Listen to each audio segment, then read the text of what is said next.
प्रिय छात्रों, नमस्कार। जैसा कि आप सभी लोग जानते हैं, आज यूपी बोर्ड कक्षा 10 24 मार्च के अंतर्गत आपका हिंदी का विषय जो है कंप्लीट हो गया और हिंदी का प्रश्न पत्र भी देखे हम लोग। काफ़ी उम्मीद है कि जो कुछ भी हम लोग पढ़ाए थे उसी में से सारा का सारा प्रश्न आया था, ऐसा उम्मीद था और आया भी। सभी बच्चों का सबसे ज़्यादा नंबर आएगा ऐसा लग रहा है। 70 में 70 कुछ लोग प्राप्त कर सकते हैं, कुछ लेकर एक आध दो नंबर गड़बड़ भी हो गया है, तो उससे कोई हताश होने की बात नहीं, कोई निराश होने की बात नहीं है। अब इसी कड़ी में आइए हम लोग एक और विषय पर चर्चा करते हैं, जिस विषय का नाम है देखिए संस्कृत। संस्कृत विषय आगामी 29 मार्च को आपका परीक्षा है। इस परीक्षा को भी ध्यान आकर्षित करते हुए आइए अब हम लोग सब बड़े ही लगन और उत्साह के साथ जुड़ते हुए 70 नंबर की इस पर तैयारी करते हैं, जो कि परीक्षा में जहां पर भी कोई त्रुटि हुई है, एक आध नंबर गड़बड़ हुआ है, आइए अब इस विषय में मिल करके हम लोग बनाने का प्रयास करते हैं और अधिक से अधिक नंबर लाने का प्रयास करते हैं। इसी कड़ी में देखिए आप सभी लोगों के लिए विषय व्याकरण के अंतर्गत आज का टॉपिक जो है देखिए लिखा है माहेश्वर सूत्र वर्ण उच्चारण स्थान। ध्यान दीजिएगा, बहुत ही सरल टॉपिक है। इसको पढ़ने से आपको 1 नंबर प्रत्याहार पर और 1 नंबर उच्चारण स्थान पर मिलने वाला है। ध्यान से बात सुनिएगा, बहुत ज़्यादा बहकाएंगे नहीं, बहुत ज़्यादा वीडियो नहीं बनेगी, बहुत ज़्यादा कक्षा में नहीं कुछ कहा जाएगा, सीधा सीधा पॉइंट पे आते हैं, जहाँ पे क्योंकि परीक्षा के दृष्टिकोण से इसको देखना है। केवल और केवल आपके पास 5 दिन और बची है परीक्षा। 5 दिन में अधिक से अधिक तैयारी करवाना है, इसलिए शॉर्ट टाइम में ही हम इसको कंप्लीट करने का प्रयास करते हैं। माहेश्वर सूत्र ध्यान दीजिएगा, भगवान शिव शंकर के डमरू से निकला हुआ 14 प्रकार का माहेश्वर सूत्र है, जिसे महर्षि पाणिनि ने अपने कर कमलों से उसे पत्ते पर लिखा। ध्यान दीजिएगा।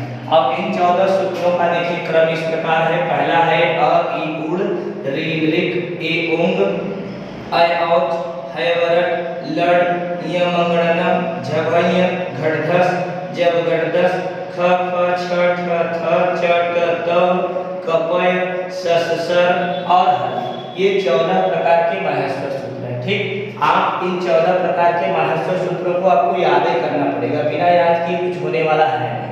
ठीक, अब ध्यान दीजिएगा, आइए हम पढ़ते हैं वहां पर पढ़ते हैं जहां पर आपको कम से कम 2 नंबर मिलने वाले हैं। ठीक, तो आइए माहेश्वर सूत्र पर थोड़ा सा चर्चा कर लेते हैं, बहुत ज्यादा समय नहीं है। देखिए लिखा है माहेश्वर सूत्र कुल कितने होते हैं, अगर परीक्षा में आ गया बहुविकल्पी के रूप में तो आप क्या बनाएंगे, 14 होते हैं।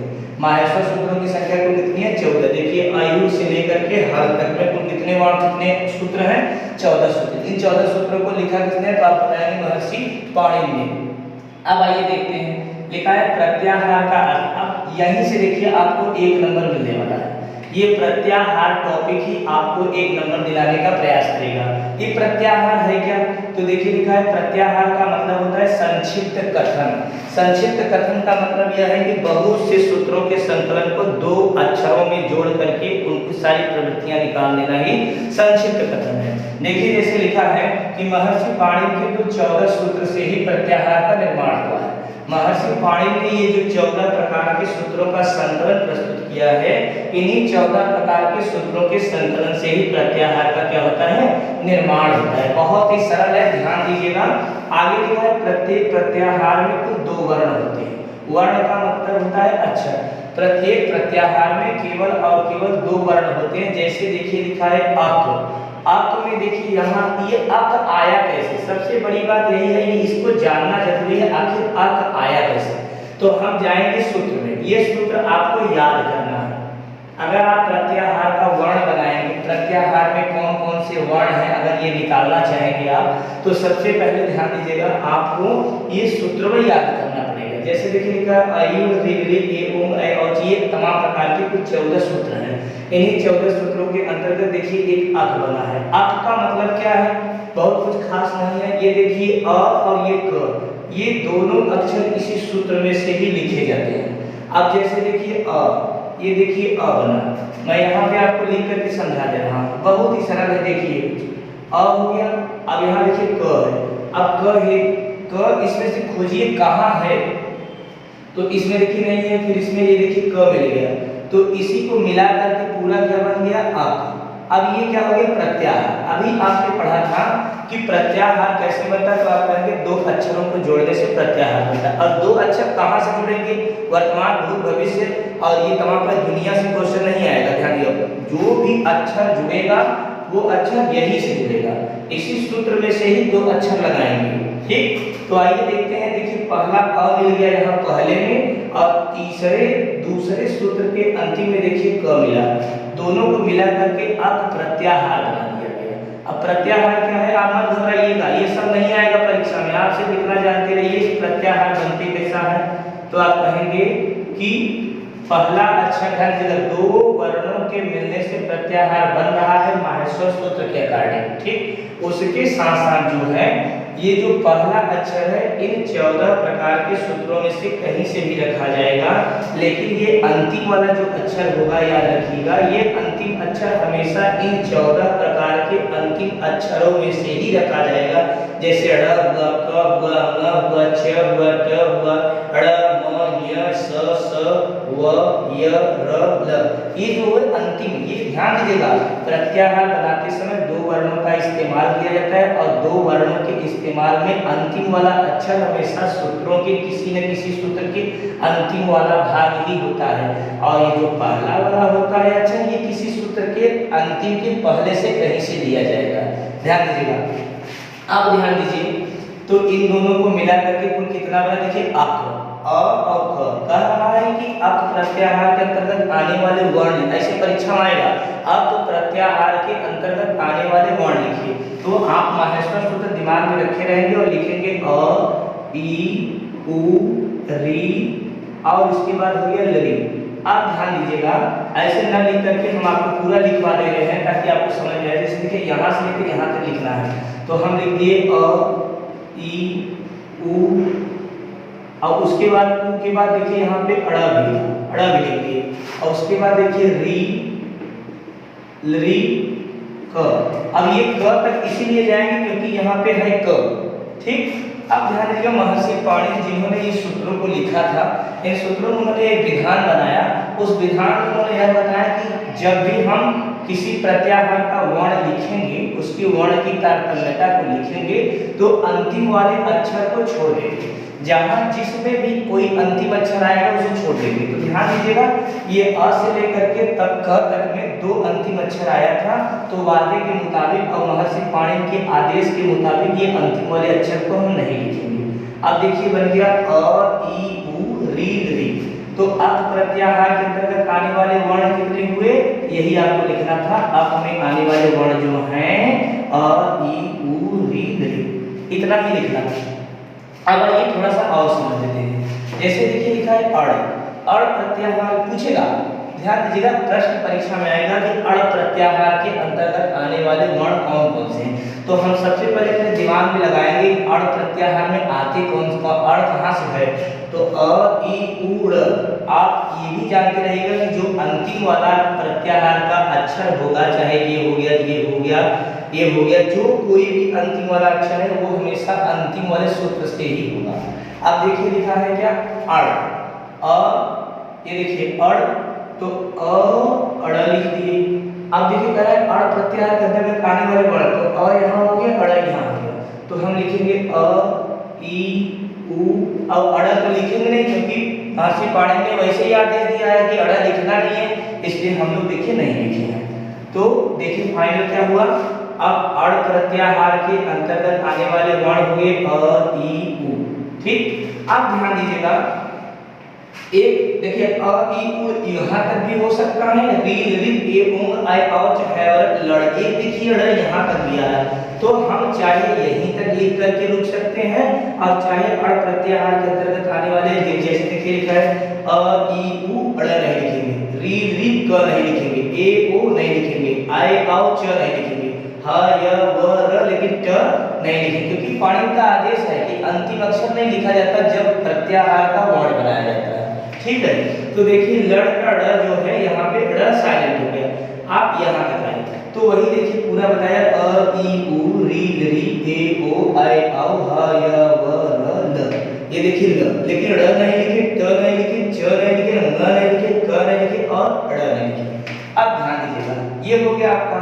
तो चाहे यहाँ तक भी, अगर आप यहाँ तक भी लिखेंगे तब पर भी आपका सही रहेगा, और चाहे यहाँ लड़ के ड़ तक भी आएंगे तब पर भी सही रहेगा। शॉर्टकट यहीं तक सब लोग लिखते हैं, इसलिए दोनों बताए गए। अब अगर परीक्षा में आगे इड़ प्रत्याहार के अंतर्गत आने वाले वर्ड लिखिए, तो ये आपको महर्षि सूत्र याद होना चाहिए, कई बार बताया गया।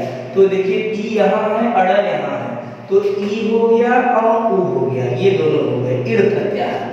वैसे देखिए तमाम प्रकार के जैसे अक, अ, ई, उ, री, री। अब देखिए अक, अ, ई, उ, अड़ा छोड़ देंगे, री, री, लेकिन क छोड़ेंगे। वैसे वैसे देखिए आगे। अब देखिए ये परीक्षा में आता है, कई बार आ चुका है, अच प्रत्याहार के अंतर्गत आने वाला वर्ड। तो बहुत ही सरल है, देखिए लिखा है, यहाँ लिखा है अ और यहाँ लिखा है च। देखिए चौथे नंबर पे च लिख दिया, यहीं तक हमको लिखना है। तो देखिए हम लिख दिए क्या, अ, ई, उ, री, ली, ए, ओ, आए, आओ। अब देखिए वादे के मुताबिक उन्होंने कहा था ये नहीं लिखना है, ये नहीं लिखना है, ये नहीं लिखना और ये नहीं लिखना। तो अ, ई, उ, री, ली, ए, ओ, आए, आओ, देखिए ये लिख दिया गया। तो अच प्रत्याहार के अंतर्गत आने वाला वर्ण आप लिख देंगे इतना, इतना आपको एक नंबर यहीं से मिल जाएगा। आशा है आप लोगों को समझ में आ रहा होगा। उसी प्रकार देखिए एच प्रत्याहार, ये देखिए सरल है। एच प्रत्याहार तो जहां से चालू होगा वहीं से, जहां से पूछा जाएगा वहीं से लिखना है, और जहां तक पूछा जाएगा वहां तक लिखना है। तो देखिए आय ये है और च इसके बगल में ही अंतिम में मिल गया, तो हमें आय और आओ लिखना है, लेकिन ये च नहीं लिखना है। तो ये देखिए आय आओ हो गया। उसी प्रकार देखिए अंग, अंग प्रत्याहार, तो अ यहाँ पर है और अंग कहाँ है, यहाँ पर है। तो इसी के अनुसार अ लिखेंगे, ई लिखेंगे, उ लिखेंगे, अ, ई, उ, लेकिन अड़ा नहीं लिखेंगे। फिर उसके बाद री, री, क, री, री लिखेंगे, क नहीं लिखेंगे। ये देखिए री, री हो गया। और हमें जाना कहाँ तक है, तो कह रहा है कि सॉरी ये है ना अंग, ये अंग है। तो कह रहे हैं अ, ई, उ, री, री, अभी तक नहीं पाया था, लेकिन ए ओम का अंग है, तो ए लिख लिए, ओ लिख लिए, लेकिन अंग छोड़ दिए। ये अंग प्रत्याहार का वर्ण आपका बना, बहुत सरल है। फिर इच, इच प्रत्याहार, अब आप लोग समझ में आ रहा होगा, इसे याद करना जरूरी है, नहीं तो नहीं समझ पाएंगे आप। इसको आप ध्यान में रखे रहेंगे और इसको पूरा कर लेंगे। अब देखिए यहाँ लिखा है अम प्रत्याहार, अ यहाँ पर है और म देखिए यहाँ पर है 7वें नंबर पे। तो यहाँ तक पूरा लिखेंगे, केवल इत संज्ञक वर्णों को छोटे छोटे जो इत संज्ञक वर्ण, जो अंतिम वाला अक्षर होता है उसे इत संज्ञक वर्ण कहते हैं। तो इन इत संज्ञक वर्णों को देखिए छोड़ देंगे, तो अ, ई, उ, री, ली, ए, ओ हो गया। इच, इच देखिए इच माने ई से पूछा है तो हम अ नहीं लिखेंगे, अब अ नहीं लिखेंगे, जहां से पूछा है वही लिखेंगे। तो इच, ई, उ, री, ए, ओ, आए, आओ। आओ के बाद देखिए ये च आ गया। ये आपको बात समझ में आ गई। अब इसको आप लोग कर लीजिए। देखिए जैसे देखिए अम प्रत्याहार के अंतर्गत देखिए अ, ई, उ, री, ए, ओ, आए, आओ। ध्यान दीजिएगा एक बात और है, आओ। अब देखिए यहाँ पर जो है ये सभी स्वर थे और यहाँ से आपका क्या आ गया, व्यंजन आ गया। कभी कभी परीक्षा में यह भी पूछ दिया जाता है कि संस्कृत में स्वरों की संख्या कुल कितनी है, तो आप बताएंगे कुल 9 स्वर है। देखिए अ, ई, उ 3 हो गया, अड़ा लिखेंगे नहीं, री, ली, क नहीं लिखेंगे, ए, ओ, अंग नहीं लिखेंगे, आए, औ, च नहीं लिखेंगे। उसके बाद देखिए सब व्यंजन आ रहा है, 2, 2, 4, 2, 6 और 3, 9। स्वरों की संख्या कुल कितनी हो गई, 9। और उसके बाद जब यहाँ से हैवरट के ह से लेकर के ह के ल तक गिनेंगे तो यहाँ पर कुल 33 व्यंजन आएंगे। तो आप ध्यान दीजिएगा, परीक्षा में कभी कभी आ जाता है कि माहेश्वर सूत्र के अंतर्गत संस्कृत में कुल स्वरों की संख्या कितनी है, तो आप क्या बताएंगे, 9 बताएंगे। और अगर पूछ दिया गया संस्कृत में व्यंजनों की संख्या कितनी है, तो आप क्या बताएंगे, 33 व्यंजन है। इसको याद रखिएगा। अब देखिए आगे जस प्रत्याहार पूछ रहा है, घबराने की बात नहीं है, दिमाग में रखे रहिएगा। आयु, री, ली, उंग, ऐ, औ, हैवरट, लड़, यम, मंगलम, झभय, घटधस, ज, ब, ग, ज मिला। तो यहाँ देखिए जस पूछ रहा है, ज, ब, ग, ड, दस। अब देखिए यहाँ ज, ग, ड, ज भी मिल गया, स भी मिल गया, मतलब हमें यहीं से करना है। तो देखिए हो गया ज, ब, ग, ड, द। अब ध्यान दीजिएगा, जब व्यंजन चलने लगेगा तो सब व्यंजनों में आप हलंत लगा देंगे, इसको आप याद रखिएगा। बाकी इनमें नहीं लगाएंगे, स्वरों में हलंत नहीं लगता। व्यंजन का मतलब ये होता है आधा। व्यंजन जो होता है स्वरों की जब तक स्वर नहीं जाते तब तक व्यंजन पूर्ण नहीं होता है। आप ध्यान दीजिएगा आगे। वैसे देखिए बस प्रत्याहार, बस का मतलब देखिए यहाँ से उठा करके यहाँ तक पूछ दिया है, तो ब ग ड द, और पाणिनि ने कहा था इसको नहीं लिखना है, ये आदेश है तो यहाँ पे नहीं लिखा गया। अब ध्यान से इसको समझ लीजिए, बहुत ही सरल है। इसी के अंतर्गत आइए कुछ और टॉपिक मैं आपको बता दे रहा हूँ जो कि परीक्षा के दृष्टिकोण से काफी इंपॉर्टेंट है। जैसे देखिए लिखा है, आता है परीक्षा में, बहुत ही सरल है। जैसे देखिए कह दिया गया कि खर प्रत्याहार के अंतर्गत आने वाला वर्ण बताइए, तो घबराना नहीं है। देखिए खर प्रत्याहार, ये देखिए ख खोजेंगे हम इसमें से अपने दिमाग में या कहीं रफ में आप इसको याद कर रहे हैं, लिख लीजिएगा खर प्रत्याहार। और आप ये ध्यान दीजिए अंतिम वाला अक्षर हमेशा अंतिम में रहेगा, तो आप पकड़ लेंगे इसके अंतर्गत कहीं र है। ये देखिए 13वें अक्षर में अंतिम में देखिए र मिल गया, तो ये र हो गया। अब ख आप खोजिए कहाँ है, तो ये देखिए ख मिल गया। अब ये देखिए ख फ छ ठ थ च ट थ क प य स स, इतना लिखना है। आप देखिए यही से लिख रहे हैं, ख फ छ ठ थ च ट त क प स स, ये देखिए क्या है स स और स। अब देखिए ये सब व्यंजन है, तो जब व्यंजन रहेंगे तो आप यहाँ पे जो है इसको हलंत लगा के जाइएगा, ये आपको लगाना है, ध्यान दीजिएगा। ठीक, अब देखिए ख फ छ, खर प्रत्याहार पूछा था खर, तो हम देखिए ख लिखे, ख फ छ ठ थ च ट त, वो नहीं लिखे क्योंकि वो लिखे वो अंतिम अक्षर लिखना नहीं। क प य नहीं लिखे, ये देखिए क प लिखे, फिर उसके बाद स और नहीं लिखे, ये आपका बन गया। अब यही एग्जामिनर आपको चेक करेंगे, यहाँ पे आपको 1 नंबर मिलेगा। ठीक, मुझे पूरा उम्मीद है आप लोगों को समझ में आ गया। जैसे मान लीजिए एक और बता दे रहे हैं आप, अल, कभी कभी आता है अल प्रत्याहार के अंदर। अब क्या होगा, ये देखिए अ है और ल देखिए यहाँ पर है, ल अंतिम वाला, ये देखिए अच्छा जो होता है प्रत्याहार का वो अंतिम में ही रहता है। यहाँ देखिए ये मत सोचिएगा इसी में देखिए ये लड़ है यहीं तक लिखना है, नहीं, ये पहले है, अंतिम वाला अक्षर हमेशा अंतिम में यहाँ तक। अब ये 14 अक्षरों को आप काट दीजिए और बाकी सब लिख लीजिए।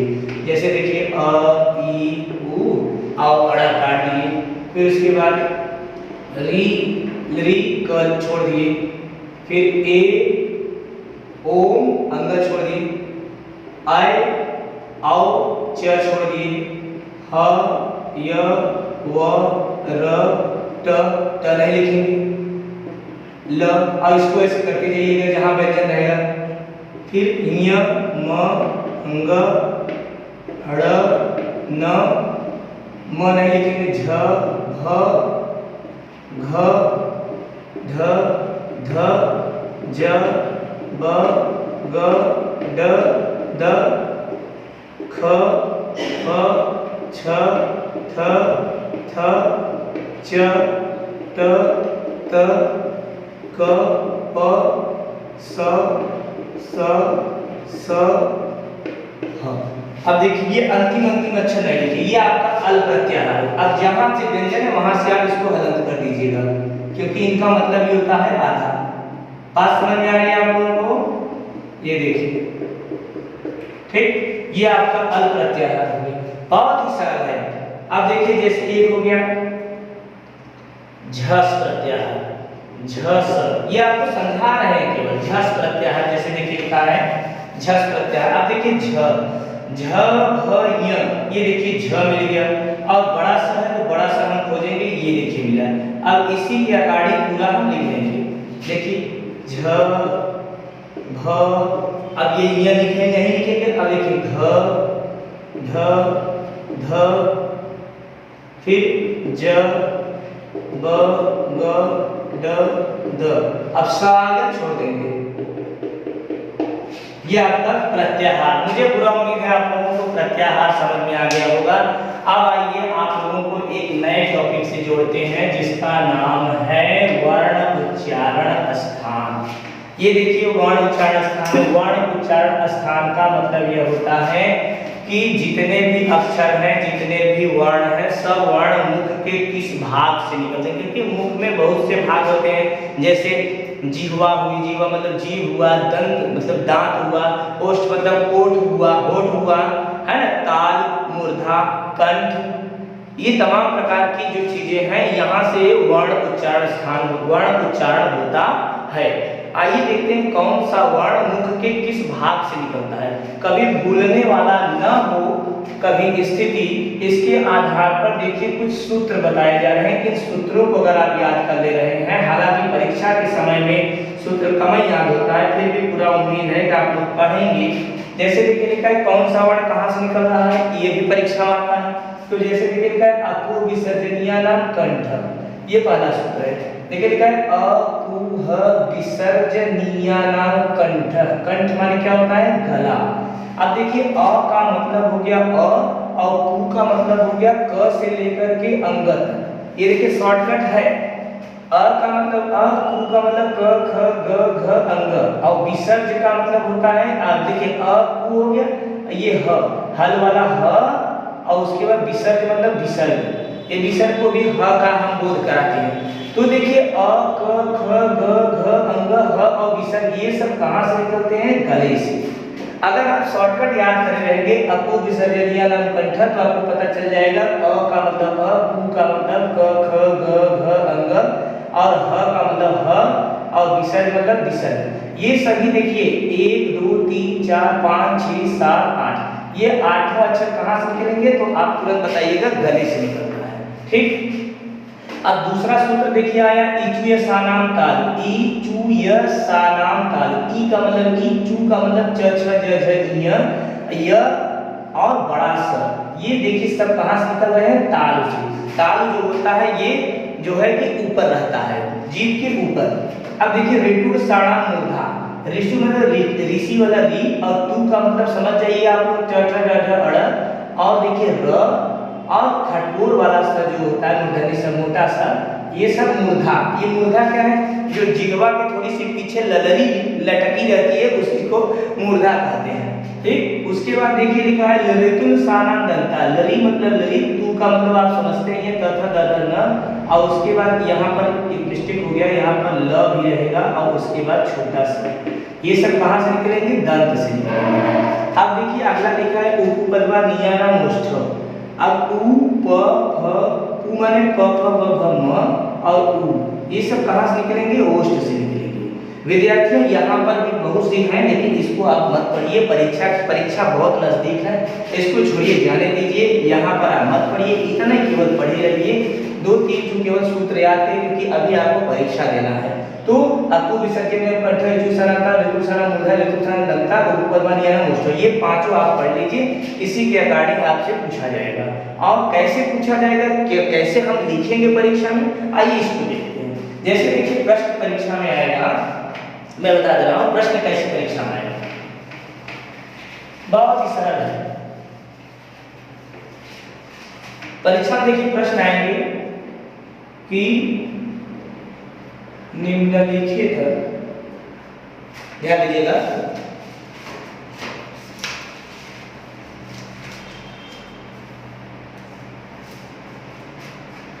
निम्नलिखित प्रत्याहारों में से किसी एक का वर्ण विन्यास कीजिए तथा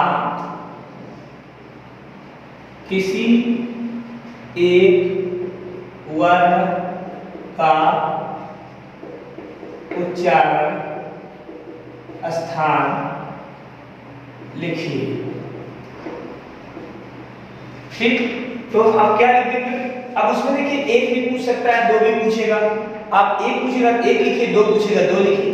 तो जैसे मान लीजिए यहाँ पे 2-3 जो ऑप्शन दिया रहेगा, जैसे कह दिया अच, दूसरा कह दिया अल, तीसरा कह दिया, ध्यान दीजिएगा, तीसरा कह दिया जस, इसी में से किसी एक का लिखना है। तो आप जैसे मान लीजिए अच आ रहा है तो आप लिख दीजिए यहाँ पे, और क्या लिखना कैसे, मान लीजिए क्वेश्चन नंबर 11 का क है ना, तो आप यहाँ पे लिखिए क्या, प्रश्नोत्तर 11 का क, ऐसे लिखिए।